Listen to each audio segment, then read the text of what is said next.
তেতিয়াহ'লে হুই জুবিন মোৰ কাৰণে জুবিন একো নহয়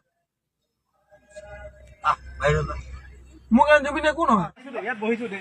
পিটন দিম গৰু পিটন দিম আহি এইবোৰ নকৰিবি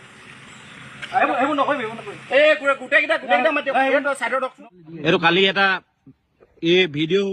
ভাইৰেল হৈছে ইয়াত জুবিন দাৰ বিষয়ে হুইজ জুবিন গাৰ্গ বুলি কৈছে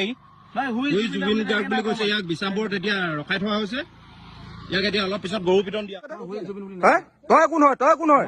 তই কোন হয় তই জুবিনক যদি চিনি নাপাৱ তই কোন হয় তই কোন হয় তই কোন হয় মই নিজে প্ৰগ্ৰাম কৰিছো জুবিন তই কোন হয় মই ক্ষমা বিচাৰিছো মই কি কাৰণে ক্ষমা বিচাৰিছো বহিব মই জুবিন দাৰ বিষয়ে তেনেকুৱা একো বেয়াকে কোৱা নাছিলো কিন্তু বস্তুটো বেলেগ কাজিয়া এটা হৈছিলে আজি ভাইৰেল হ'ল মই এই কথাটো কিন্তু মই সেনেকুৱা এটা বেয়া ভাৱ লৈ কিনে মই জুবিনক তেনেকে এটা কথা কোৱা নাই বিদ্যা নাই কোৱা জুবিন বুলি কৈছে